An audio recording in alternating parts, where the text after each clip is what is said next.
Hello, this is Macy Perez, and this is my student's case study report. So the student that I chose to focus on is a 7th grade student. He is autistic. The concerns I learned about are in writing, math, social emotional, and motor cognitive, which consists of his processing speed, verbal comprehension, and working memory. His special ed services. So for resources, he gets study skills 100 minutes per day. For OT, which is occupational therapy, is 20 minutes a week. Adaptive PE, 30 minutes 2 times a week. And then inclusion happens in ELA, math, social studies, PE, and science for 46 minutes each day. His IEP goals. For writing, his goal is 3+ sentences, less than 5 errors, consisted of capitalization, punctuation, and grammar. Math, multi-digit computation of all operations, 70%. Motor self-regulation, 80%. Improve his gross motor skills by 50%. Occupational therapy, OT, focus more on the sensory part, is apply self-regulation strategies on 80% of observations recorded by the OT. And then for PE, improve gross motor skills by 50% on the test of gross motor development, which is also a goal for his adaptive PE too. His interests. He likes to tell stories. He is always telling stories whenever I walk by him, whether they're to people or to himself. His favorite color is blue. He has 2 cats, and he likes to take breaks in the office because when things get very loud in PE, he gets very overwhelmed, and so he wants to go to a quieter area. And the last one, he likes that he has a sensory box full of items, but most of the time he chooses to walk around to get self-regulation, his self-regulation needs met.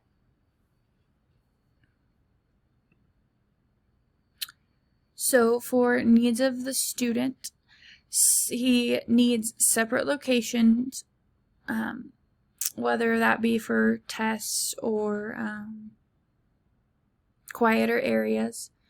Extended time on assignments, writing assistance for notes, calculator, read aloud for test, task cards as needed, modified assignments, and increased coordination skills.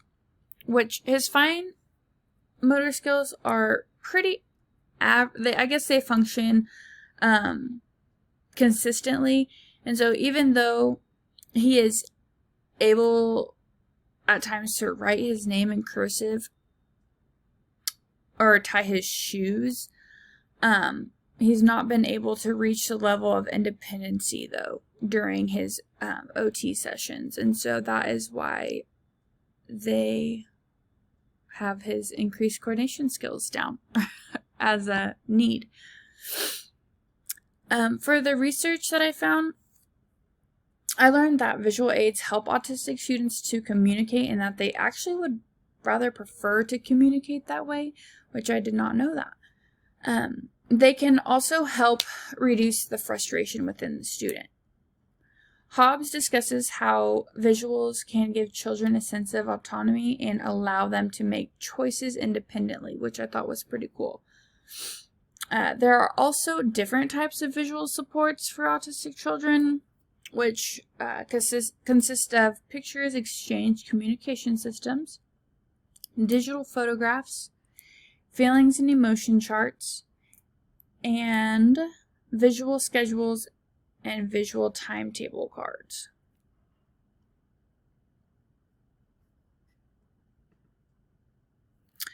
So for additional information on the student, he does struggle with adapting to change and relating to people. He would like to be notified of changes in advance if it is possible. He may need separate locations for loud activities like I mentioned before, so PE Obviously, that gets very loud because other classmates get very wild sometimes and they get really into games and stuff. He can be seated in commons during assemblies or pep rallies, and then for lunch, he sometimes gets overwhelmed, and so he'll go eat in the office. Some interesting finds from last year that they informed me about. He will only wear shorts. He struggles with coats, and he usually wears the same 5 shirts. He also hates self-flushing toilets. He will not drink out of a glass, only straws. And claims to be allergic to many foods, but his parents report that he's not really allergic, he's just picky. Intervention. So the research found, according to ASH, a few proven strategies for autistic students are using visual references, short and concise instructions, demonstrating skills, and breaking up activities into smaller steps. Those really help autistic students have a more effective education. My student attempts everything that is asked of him and is a very hard worker. Resources, we have the special education staff, the adaptive PE teacher, and then the social worker in our school. I would say that they've helped me so much. They've made sure to communicate every little thing about each special needs student that I have, and so that really helps me help that student more in my class. Since having my first year under my belt, I've felt better equipped to help this focused student. I've made a few task cards for him for our everyday warm-ups. I haven't done many for future units yet, but I do plan to. I also give him the opportunity to be in a separate area during activities, but after so much time with groups and partners. So I still give him that partner time and then his individual time. My student attempts everything that is asked of him. Luckily, my students work very well with him, and even last year they did awesome with him to include him and help him with certain skills and movements and games that we did.